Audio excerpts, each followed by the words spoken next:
Hello everyone, yes કે Barad cooking ચેનલમાંથી બોલું છું. આજે આપણે બનાવીશું સ્વાદિષ્ટ ટેસ્ટી એવો માવો.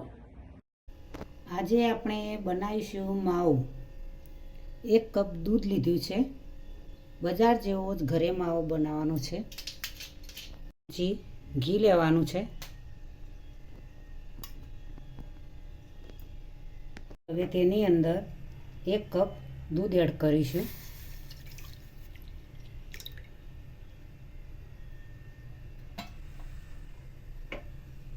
હવે તેને ગરમ થવા દેવાનું છે. આ રીતે મીડિયમ ગેસ પર દૂધ થવા દેવાનું છે.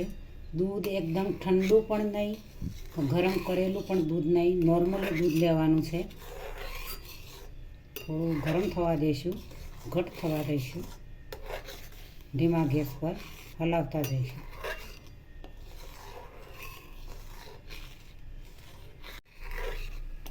આ રીતે ધીમે ધીમે 5 મિનિટ સુધી હલાવતા રહેવાનું છે. સરસ એવું દૂધનું સ્ટ્રક્ચર આવી જવું જોઈએ.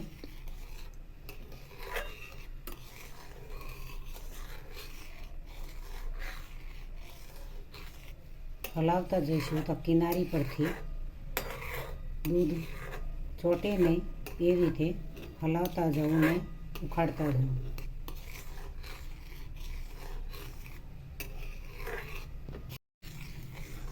દૂધનું પ્રમાણ થોડું ઓછું થતું ગયું છે, થોડું ઘટ પણ થઈ ગયું છે. તો હવે તેમાં 2 ચમચી મિલ્ક પાવડર એડ કરીશું.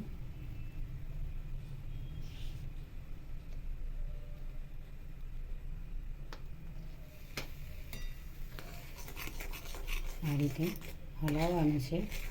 કણી દેખાય નહીં તે રીતે ધીમે ધીમે હલાવતા જવાનું છે. જેમ જેમ તમે હલાવતા જશો તેમ તેમ ઘટ થતું જશે.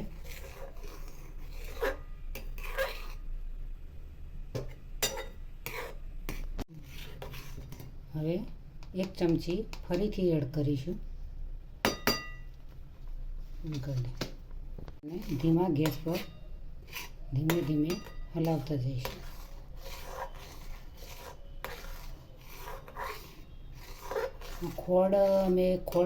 ખોડ નાખી નથી હોય, ગળપણનું પ્રમાણ વધારે જોઈતું હોય તો તમે નાખી શકો છો.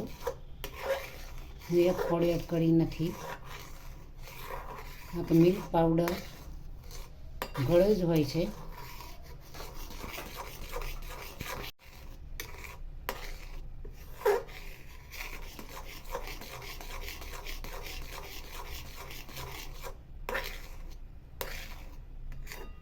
આ રીતે એની એક એક કણી ભાગી જવી જોઈએ.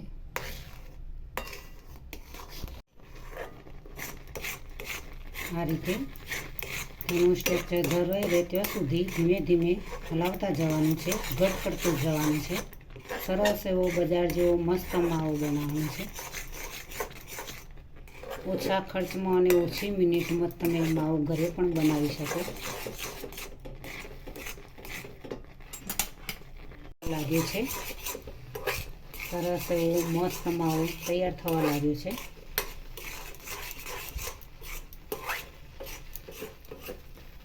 પરફેક્ટ માપ હોય તો પરફેક્ટ માવો બને છે.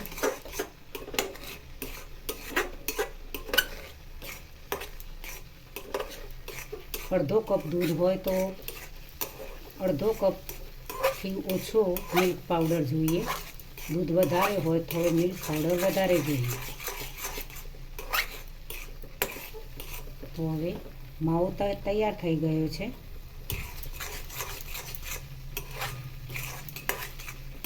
સરસ એવો મસ્ત માવો.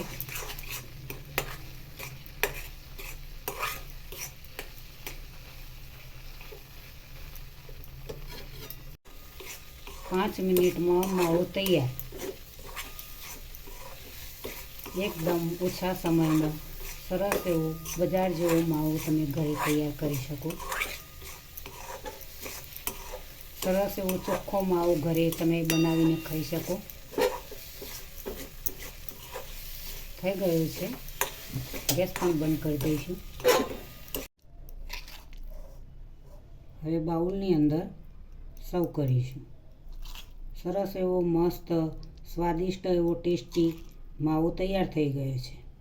સરસ એવો સ્વાદિષ્ટ ને ટેસ્ટી એવો માવો તૈયાર થઈ ગયો છે.